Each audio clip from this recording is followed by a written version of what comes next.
எப்பொழுதுமே ஆசையை துற அகிம்சைப்படி நர என்று சொன்ன புத்தரை மறந்துவிட முடியுமா? உண்மையான நண்பன் யார்? பிறருக்கு பாவம் செய்கின்ற போது, அல்லது ஒரு துன்பச் செயலில் நீ ஈடுபடுகின்ற போது, அல்லது ஒரு தவறான செய்கையில் நீ ஈடுபடுகின்ற போது பக்கத்தில் உன்னை தட்டி திருத்துபவன்தான் உண்மையான நண்பன். ஆன்மீக அன்பர்களே, ஜெயா தொலைக்காட்சியின் இனிய நேயர்களே, நாள்தோறும் நல்ல நல்ல செய்திகளை அருள் நேரத்தில் நாம் பார்த்து கண்டு கேட்டு ரசித்து வருகின்றோம். அந்த வகையில் ராமாயணம், பெரிய புராணம், ஞானிகளுடைய வரலாறு, பகவத்கீதை என்று சிந்திக்கக்கூடிய நாம் எளிய முறையில் ஒவ்வொரு வினாக்களுக்கும் விடை காணும் விதமாக கேள்விகளால் வேள்வி செய்வதற்காக இந்த மண்ணில் நமக்கு தெரிந்த விஷயங்கள் தெரியாது புரியாத புதிராக இருக்கக்கூடிய நுட்பங்களை கேள்வி பதிலாக நாம் அவ்வப்போது அடுத்த தலைமுறைக்காக சிந்தித்து வருகின்றோம். சின்ன சின்ன விஷயங்களை நோக்கி செல்லக்கூடிய இளைய தலைமுறைக்கு, புதிய தலைமுறைகளுக்கு இந்த கேள்வி பதில் ஆனந்தத்தாக ஆன்மீகத்தில் ஈடுபடச் செய்யும் என்கின்ற உத்தரவாதத்தோடு கேள்விக்குள் செல்கின்றோம். இந்தியாவில் நாம் கொண்டாடக்கூடிய இணையற்ற மகான்கள் சிலரை பட்டியலிட முடியுமா என்று கேட்டார்கள். எப்பொழுதுமே ஆசையை துற அகிம்சைப்படி நர என்று சொன்ன புத்தரை மறந்துவிட முடியுமா? தன்னைத்தானே சுய பரிசோதனை செய்து கொள்ள வேண்டும் என்று மகத்துவமான செய்திகளை சொன்ன மகாவீரரை மறந்துவிட முடியுமா?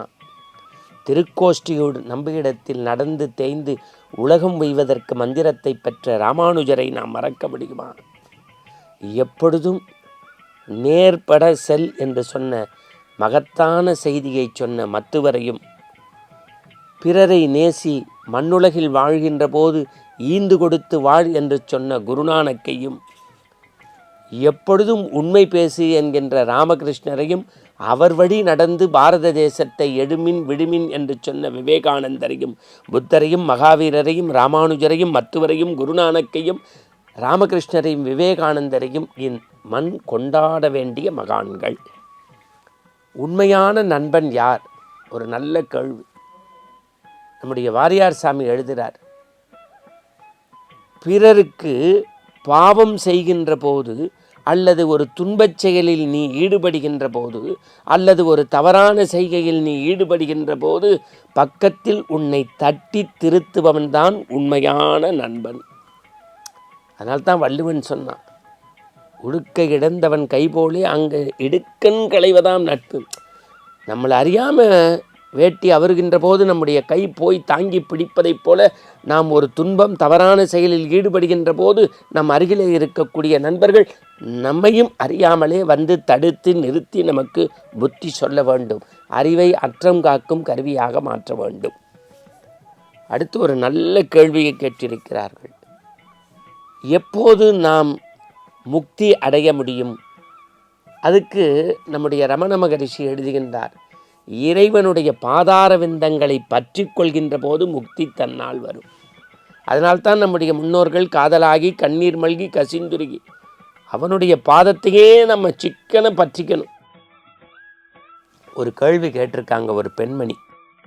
இப்போ இந்த கண், உடல் நோய் இதெல்லாம் வரும்போது சுவாமிக்கு போய் நம்ம கண்மலர் வாங்கி போடுவோம், உடல் உறுப்பு வாங்கி போடுவோம். நெஞ்சமெல்லாம் நிறைந்திருக்கக்கூடிய வைத்தீஸ்வரன் கோவிலில் உப்பு மிளகாய் வாங்கி, மிளகு வாங்கி கரைச்சி, வெள்ளத்தை கரைச்சி உடல் தேமல் நோயெல்லாம் போகணுன்னு வேண்டிப்போம். அதுபோல் இந்த கண் ஒளி பெறுவதற்கு என்ன தியானம் செய்ய வேண்டும், எதை தியாகம் செய்ய வேண்டும்? பிரமாதமாக கேட்டிருக்காங்க. நெய் விளக்கு இருக்குது பாருங்கள், அந்த நெய் விளக்கை காணிக்கையாக்குகின்ற போது கண்ணொளி பிரகாசிக்கும் என்று நம்முடைய அபிராமி அந்தாதியில் சொல்லப்பட்டிருக்கிறது. சகல வேதங்களுக்கும் பிள்ளையார் சொல்லி சகல வேதங்களுக்கும் அடிநாதம் வித்து எதுன்னு கேட்டிருக்காங்க. அதுக்கு வேத வியாசருடைய சொல்படி சொல்லணுமா, ஓம் அப்படிங்கிற அந்த பிரணவ மந்திரத்தின் தொடக்கமாகிய ஓம் தான் எல்லா வேதங்களுக்கும் வித்து. சலனமில்லாத வெற்றி எது தரும்? பொறுமைதான் ஒரு மனுக்கு தரும். பொறுமை மாதிரி ஒரு சிறந்த விஷயம் இந்த மண்ணுலகில் எதுவும் கிடையாது. தவசிக்கு கூட பகைவர் உண்டு. அந்த தவம் செய்கிறானே அவனுக்கு எதிராக பகைன்னா ஆசையும் கோபமும் தான். ஆசையை அடக்கி கோபத்தை தவிர்த்தாலே ஒருத்தன் பெரிய தவமுனியாகி விடுவான். மனித வாழ்க்கையில் அவசியம் செய்ய வேண்டியது எது? மன ஒடுங்குதல். அதுதான் பகவான் ராமகிருஷ்ணர் சொல்கிறார், மனம் ஒடுங்குதல், மனதை ஒருநிலைப்படுத்துதல். அதனால்தான் அதெல்லாம் பிற்காலத்தில் பெரிய ஞானநிலைக்கு போகும்போது தான் குண்டலினியாக மாறுகிறது.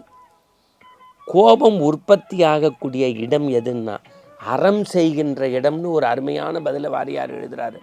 இந்த அறச்செயல்கள் உண்மையாக தர்மத்தின்படி இருக்கின்றவனுக்கு கொஞ்சம் கோபம் வரும், என்னடா சமூகம் இப்படி இருக்கேன்னு. ஆனாலும் அதை குறைக்க வேண்டும் என்று எழுதுகின்றார்கள்.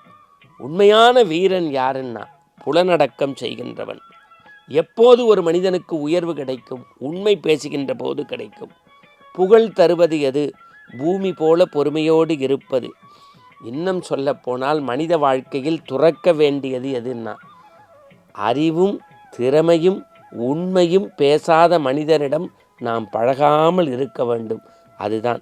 எவர் உண்மையான பெரியவர்னா கேளாமலே தான தர்மம் செய்கின்றவர். இந்த சின்ன சின்ன கேள்விகள் தான் முத்து போல நம்முடைய வாழ்க்கையை ஆனந்தமாக ஒளிமயமாக மாற்றக்கூடுவது. கேள்விகளால் வேள்வி மீண்டும் ஒரு நாள் தொடரும். மீண்டும் நாளை காலை ஆனந்த ஆரம்பத்தில் சந்திப்போம். வணக்கம்.